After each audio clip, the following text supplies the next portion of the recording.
안녕하십니까. 자, 이번 강의는 284페이지 판례 내용들을 볼 건데요. 요거는 이제 요거 전 강의 때 했던 거 요거 가지고 뭐 하는 거냐면 연습하는 거다 이렇게 생각하시면 되고, 네 가지 사례를 좀 이해하시면 돼요. 몇 가지? 네 가지. 많지 않죠? 첫 번째 사례입니다. 자, 땅이 있는데요. 요 땅이 갑과 을의 공유예요. 지분은 각 2분의 1씩이란 말이죠. 근데 이 땅을 병이 불법으로 점유하고 있는 상태예요. 이런 경우에 갑이 병에게 반환을 청구할 때는 혼자서 할 수 있느냐 아니면 을과 같이 해야 되느냐. 불법으로 점유하는 병에게 반환을 청구하는 것은요, 보존행위죠. 따라서 단독으로 할 수가 있죠. 그래서 갑은 병에게 단독으로 반환을 청구할 수가 있는 거죠. 그 다음에 두 번째 문제되는 것은 반환 청구할 때 2분의 1만 청구하느냐 아니면 전부냐. 단독으로 전부에 대해서 반환을 청구할 수가 있겠죠. 왜냐하면 공유지분은 목적물에 대해서는 뭐에 대한 권리예요? 전부에 대한 권리니까요. 이해되시죠? 그 다음에 병에게 손해배상을 청구하고자 해요. 부당이득 반환을 청구하고자 해요. 요거는 전부를 하는 것이 아니라 2분의 1만 하는 거다. 왜냐하면 공유지분은 소유권에 대해서는 일부기 때문에 손해배상을 청구하고 부당이득 반환을 청구하는 것은 어느 범위 내에서? 지분 범위 내에서 하는 거니까요. 첫 번째 사례가 제일 쉽고요. 제일 쉽고 제일 많이 내는 사례입니다. 두 번째 사례입니다. 자, 토지가 있는데 이 토지가 갑과 을이 공유하고 있어요.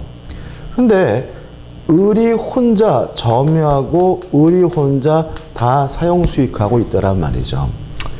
이때 갑이 지분이 각 2분의 1입니다. 2분의 1일 때 갑이 을에게 반환 청구할 수가 있느냐. 말로 하면 과반수 지분의 미달의 공유자겠죠. 가능하다는 거죠. 왜냐하면 갑의 지분도 이 토지 어떻게 해요? 전부에 대한 권리이기 때문에 을이 점유하고 있는 것은 갑의 지분을 뭐 하는 거예요? 침해하는 거죠. 물론 또 을이 반만 점유하고 있더라도 갑은 을에게 반환을 청구하는 것이 가능해요. 왜냐하면 갑의 지분은 목적물에 대해서 뭐예요? 전부에 대한 권리니까요.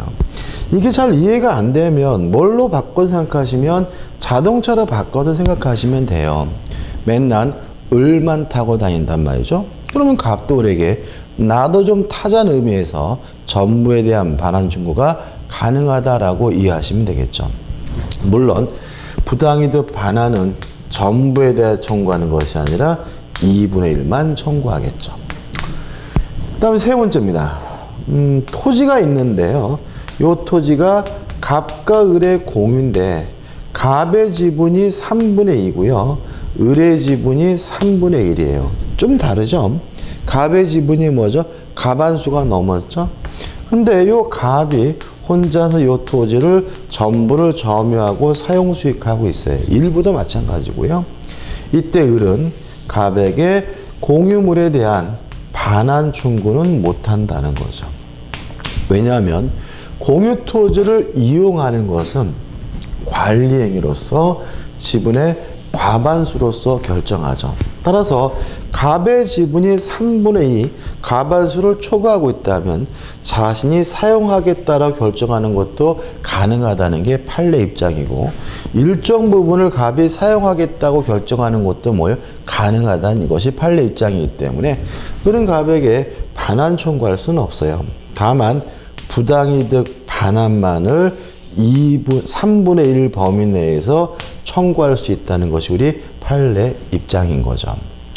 그다음 마지막으로 토지가 있는데 이 토지가 갑과 을의 공유인데 갑의 지분은 3분의 2, 을의 지분은 3분의 1이란 말이죠. 근데 병이라는 사람이 이 토지를 점유하고 있어요. 물론 병의 점유가 불법한 정유라면 갑이든 을이든 단독으로 전부에 대한 반환 청구할 수 있고요. 지분 범위 내에서 부당이득 반환이나 손해배상은 물론 청구할 수가 있는 거죠. 근데 병이 갑과 만나가지고 임대차 계약을 체결하고 점유해서 사용 수익하는 상태라면 을은 병에게 아무것도 청구할 수가 없어요. 왜 그러냐면 요 토지를 제3자에게 임대하는 것은요, 이용행위로서 지분의 과반수로서 결정하거든요. 따라서 갑이 단독으로 결정해서 병에게 임대하는 것은 정당하고요. 따라서 병은 정당한 뭐인 거예요? 임차인인 거죠. 그죠? 따라서 병은 적법한 점유자니까 을은 병에게 반환 청구할 수도 없고요. 또 병이 누리고 있는 이득도 부당이득이 아니기 때문에 부당이득 반환도 청구할 수는 없는 겁니다. 다만 병이 월세를 차임을 갑에게만 지급하고 있다면 을은 지분 범위 내에서 갑에게만 부당이득 반환을 청구할 수 있을 뿐 임차인에게 아무것도 청구할 수 없다는 거 주의하시기 바라고요. 요 네 가지 사례만 이해하신다면 어떤 형태가 나오더라도 다 맞출 수 있기 때문에 꼼꼼히 생각해 보시고 저처럼 여러분도 한번 연습장 펴놓으시고 한번 그려보시기 바랍니다. 판례도 뭐죠? 그런 내용이죠. 그 다음에 이제 판례 밑에 2번 공유물의 처분 변경은 전원의 동의가 있어야 한다. 그죠? 다만 주의하실 것은 단독으로 한 매매 계약은 무효가 아니라 유효해요. 무슨 말 아시겠어요? 다시 말씀드리면 우리가 유효냐 무효냐의 가장 중요한 기준은 책임지느냐 책임질 필요가 없느냐거든요. 예를 들어서 갑과 을이 공유하는 요 땅을 갑이 단독으로 매매 계약했어요. 그럼 당연히 매수인에게 갑은 책임을 져야 된다는 의미에서 단독으로 한 매매 계약은 유효한 거죠. 다만 처분행위, 물권행위 단독으로 이루어진 등기는 뭐예요? 무효인데 조심할 건 우측 상단에 나와 있는 것처럼 전부가 무효인 것은 아니고요. 자신의 지분을 초과하는 범위 내에서만 유효하다는 거, 무효라는 거 기억해 두시기 바랍니다. 다시 한번요. 단독으로 한 매매 계약은 무효가 아니라 유효입니다. 다만 처분행위는 전원의 동의가 있어야 되므로 단독으로 한 이전 등기는 뭐죠? 무효입니다. 다만 주의하실 것은 전부가 무효인 것은 아니고 매도한 사람의 지분을 초과하는 범위 내에서만 무효가 됨을 주의하시기 바랍니다. 그 다음 3번 공유물에 관한 부담해야 되겠죠. 지분의 비율로서 부담하게 되고요. 주의하실 것은 공유자 중 일부가 1년 이상 그 의무를 지체하고 있는 경우에는 다른 공유자는 지분 매수를 청구할 수 있다는 거 주의하시기 바라고요. 5번 공유관계 대외적 주장에서 1번, 2번 나눠놓긴 했는데 어떤 말이 나오냐면 전원이 해야 된다 이런 말이 나와요. 이게 무슨 말이냐면 여기서 한번 볼까요? 병이 불법으로 점유하면 갑이 단독으로 전부에 대한 반환 청구할 수 있죠. 이 말은 단독으로도 할 수 있다는 얘기지 단독으로 해야 된다는 얘기는 아닌 거예요. 무슨 말 아시겠죠? 따라서 갑은 나에게 돌려달라는 의미에서 단독으로 반환 청구할 수도 있고요. 우리에게 돌려달라고 할 수도 있는 거예요. 우리에게 돌려달라고 하는 것을 유식한 말로 공유관계의 대외적 주장이라고 하는 거고요. 우리에게 달라고 할 때는 갑을이 함께 해야 되겠죠. 전원이 함께 해야 된다. 이런 취지인 거고요. 6번에서 공유물의 분할이 나옵니다.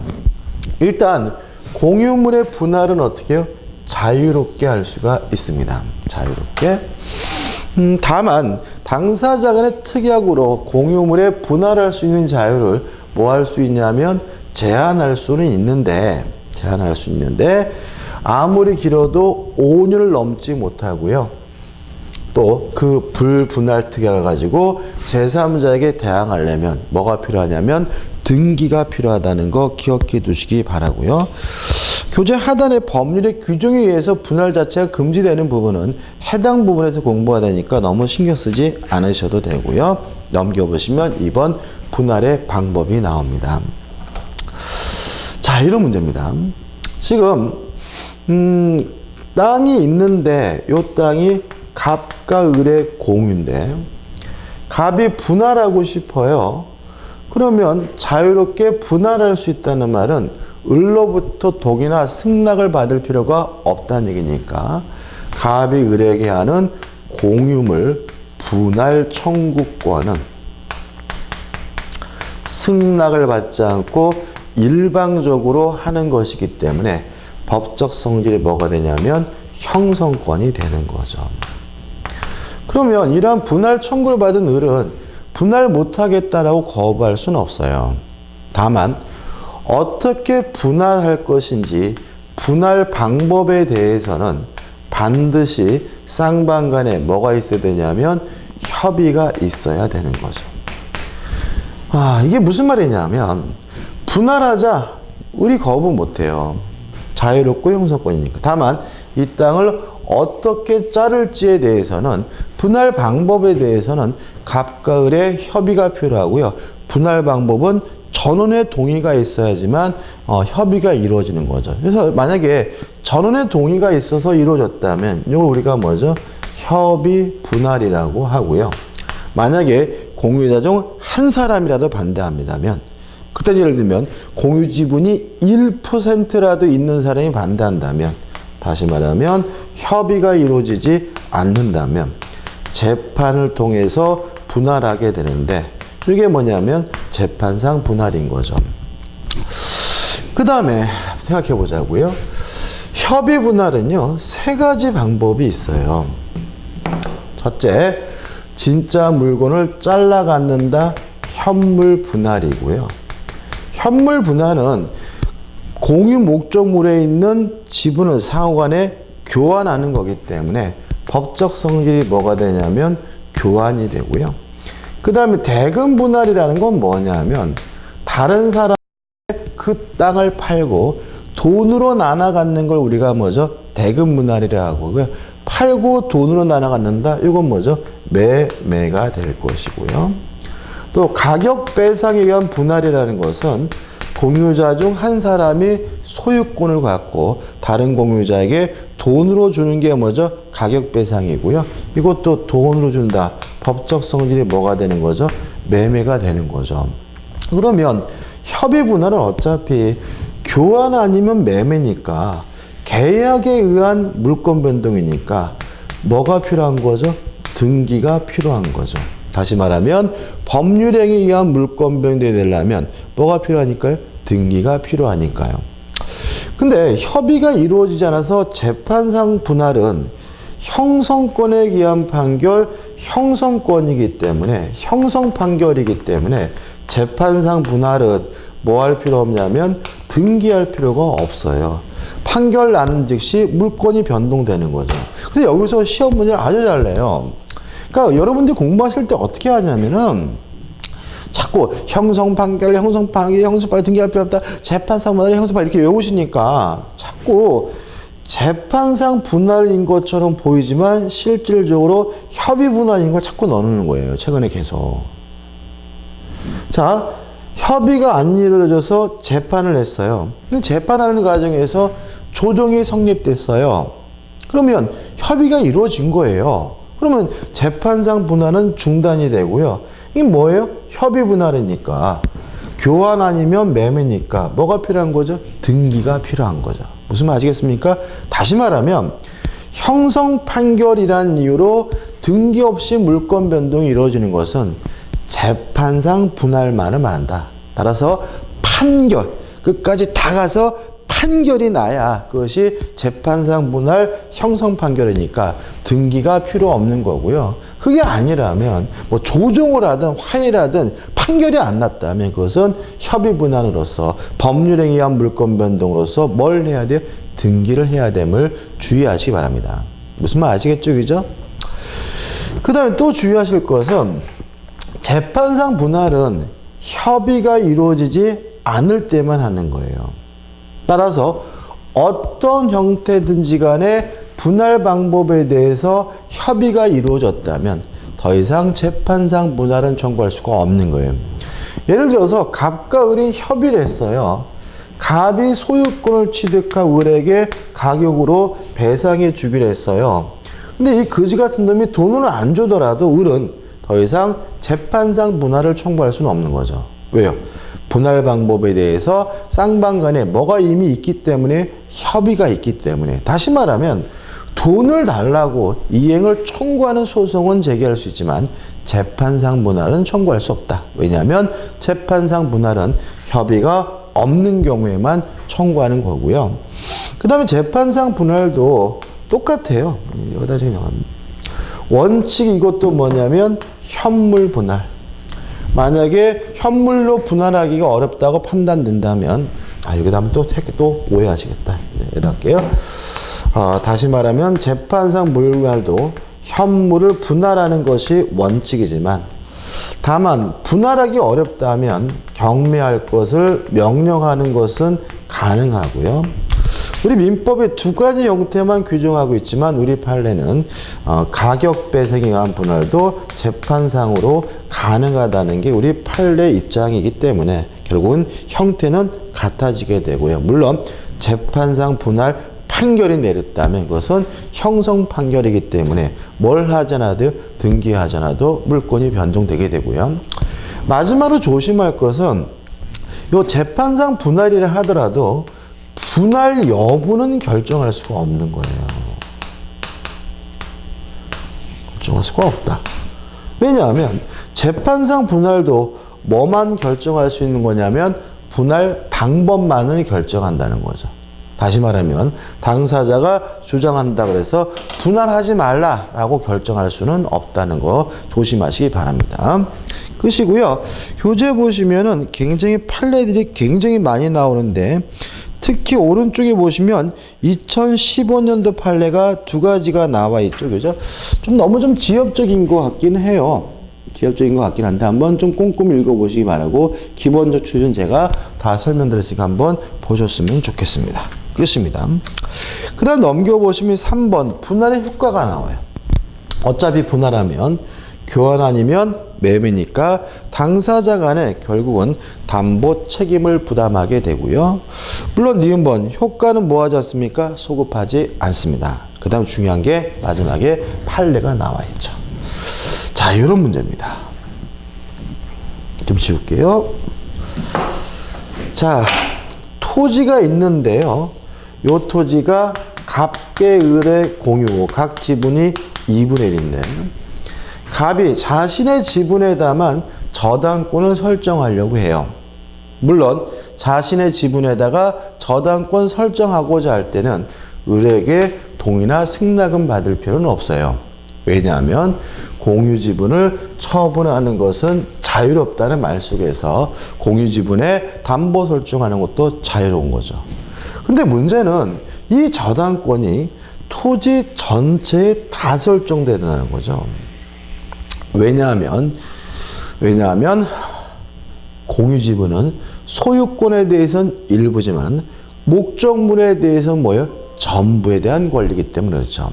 다시 말하면 병합으로 갑의 지분에 대해서 저당권이 설정됐다면 이 저당권은 소유권에 대해서는 반만 설정되지만 목적물 토지에 대해서는 전체가 다 설정되어 있다는 거죠.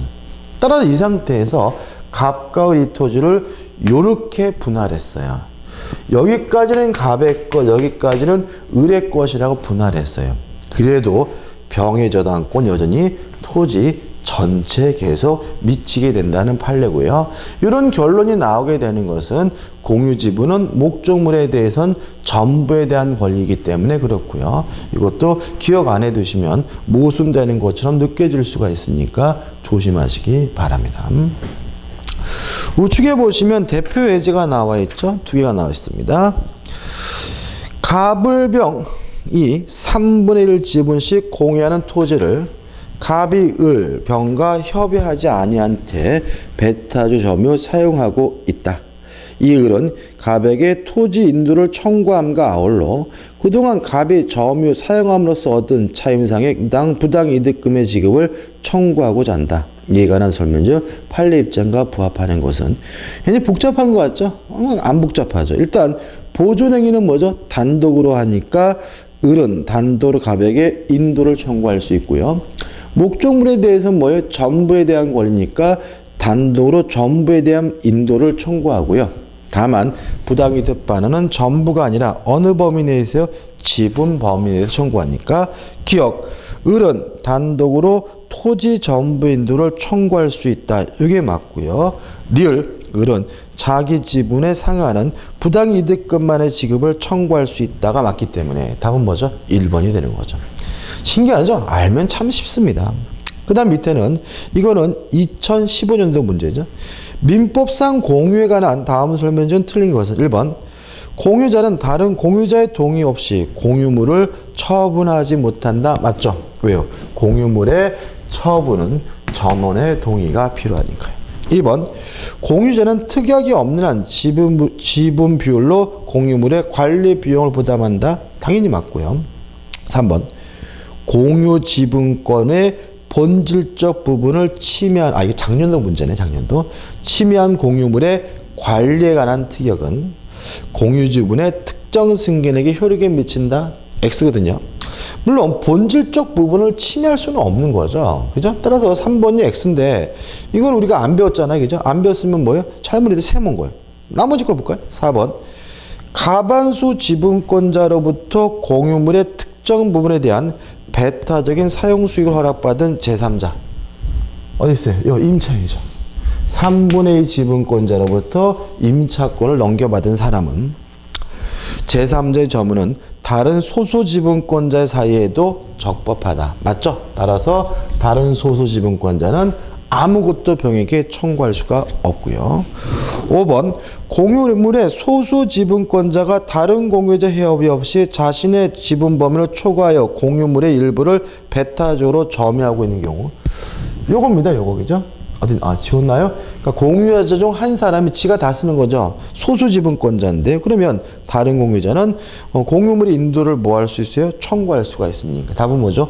5번도 어떻게 해요? 맞고. 그럼 답은 뭐죠? 3번인 거죠. 이해되시나요? 그죠? 그래서 1, 2, 4, 5번 제가 설명드렸고 3번처럼 배우지 않았지만 상식적으로 접근해야 되는 문제도 충분히 답은 뭐죠? 찾아내셔야 되고요. 답은 3번이 되는 거죠. 그 다음 넘기셔서 이제 뭐가 나옵니까? 합유가 나와요. 다 한 거죠. 이겁니다. 합유가 뭔가요? 동업자와 같은 조합의 소유 형태가 합유인데 특징은 지분이 있지만 지분을 처분하려면 전원의 동의가 필요하고요. 합유 지분은 상속되지 않고 분할도 뭐죠? 할 수가 없다. 요거 틀리고 다만 목적물에 관한 사항은 무엇과 똑같습니까? 공유와 똑같기 때문에 보존행위는 단독으로 이용 계량과 같은 관리는 과반수로 처분 변경은 전원이 한다. 끝이고요. 판례도 제가 설명드린 내용이고요. 우측에 대표 예제가 이게 작년도 문제입니다. 합유에 관한 설명으로 틀린 것은 1번 합유 재산에 관하여 합유자 중 1인이 임의로 자기 단독 명의로 소유권 뭐랬죠? 보존 등기를 한 경우 자신의 지분 범위 내에서는 유효한 등기이다. X입니다. 다시 말하면 이거는 뭐죠? 무효입니다. 소유권 보존 등기이기도 하고요. 합의 특징이라고 기억하시면 되고요. 1번이 답이에요. 그러면 1번 잘 모르겠다. 안 했죠? 여기요? 그래서 다른 거 보고 맞출 수 있어야죠. 2번 합유물에 대한 보존행위는 특약이 없는 한 합유자가 각자가 할 수 있다. 맞네요. 3번 합유자 중 일부가 사망한 경우에 특약이 없는 한 합유물은 잔존 합유자 2인 이상이면 잔존 합유자의 합유로 귀속됩니다. 왜요? 합유 지분은 뭐 되지 않습니까? 상속되지 않으니까요. 4번 부동산에 관한 합유 지분의 포기는 등기하에 생긴다. 생소한가요? 아니죠. 법률행위에 의한 물권 변동은 등기해야 됩니다. 계약과 단독행위에 의한 물권 변동은 등기합니다. 단독행위 가장 대표적인 것이 뭔가요? 포기죠. 포기죠. 포기는 뭐예요? 단독행위. 따라서 등기해야 되죠. 5번 조합체 예산으로 동업각이 끝나면 합유는 종료한다. 물론 뭐죠? 맞는 질문이에요. 따라 답은 뭐죠? 1번이 되고요. 1번도 좀 기억해 두시기 바랍니다. 그 다음에 총유가 나오는데 총유도 뭐 특별한 건 없습니다. 그죠? 법인 아닌 사단의 소유 형태가 총인데 가장 중요한 특징은 뭐가 없죠? 지분이 없다는 점하고 목적물에 관한 모든 사항을 다 무엇을 통해서 합니까? 사원총회의 결의를 통해서 하게 된다는 거 잊지 마시고 교재 내용 한번 읽어보셔야 되고 특히 보존행위도 단독으로 하는 것이 아니라 뭐죠? 사원총회의 결의를 통해서 합니다. 자, 여러분들이 점검해 줘야 될 것은 넘겨보시면 292페이지 뭐가 나오냐면 판례가 나오죠. 자, 일단 합유는 지분이 없어요. 그렇기 때문에 교회 재산을 나눠 가질 수는 없는 거예요. 교회가 둘로 쪼개지는 일은 없다. 분열되는 일은 없는 거예요. 이해되시나요? 그래서 어떻게 되냐면 교회 신도들이 탈퇴를 했어요. 그러면 지분 자체가 없으니까 신도들의 비율에 따라서 교회 재산이 나눠지고 분열되는 건 없고요. 원칙적으로 남아있는 잔존하는 교인들의 총유가 되고 탈퇴한 교인들은 땡인 거예요. 다만 이 판례는 뭐냐면 예외를 인정한다는 거죠. 만약에 탈퇴한 교인이 3분의 1을 초과한다면 이때는 오히려 잔존 교인들이 쫓겨나고요. 탈퇴한 교인들의 총유가 된다는 거고 판시하고 있고요. 따라서 도 아니면 뭡니다. 탈퇴하면 남아있는 사람 거. 다만 탈퇴한 사람이 몇 분의 몇을 초과하면요. 3분의 1을 초과하게 되면 오히려 뭐죠? 탈퇴한 교인 거고 교회 재산은 교회 신도수에 따라서 나눠진다. 분열될 수는 없습니다. 왜냐하면 교회는 법인 아닌 사단이고 법인 아닌 사단의 소유형태는 총유인데 총유는 뭐가 없기 때문에 지분이 없기 때문에요. 그 다음 마지막으로 준공동 소유가 나와 있죠. 뭐 이런 문제입니다. 소유권이 아닌 기타 재산권을 공동으로 가지고 있으면 이게 뭐죠? 준공동 소유다. 물론 종류는 뭐죠? 세 가지가 있겠죠. 준공유, 준합유, 준총유. 예를 들어서 교회가 건물이 자체 건물, 소유하고 있는 건물이면 총유고 임차권을 가지고 있으면 준총유. 또 동업하는 사람이 식당을 하기 위해서 가게를 차렸는데 그것이 자기 거면 뭐예요? 합유. 만약에 임대한 거면 준합유. 이렇게 되는 겁니다. 그죠? 다시 말하면 소유권이 아닌 기타 재산권을 공동으로 가지고 있는 것을 준공동 소유라고 하고요. 물론 내용은 공동 소유에 관한 민법 규정이 그대로 적용이 되게 됩니다. 자, 이번 강의 여기까지고요. 다음 강의 때 용익물권 들어가도록 하겠습니다. 감사합니다.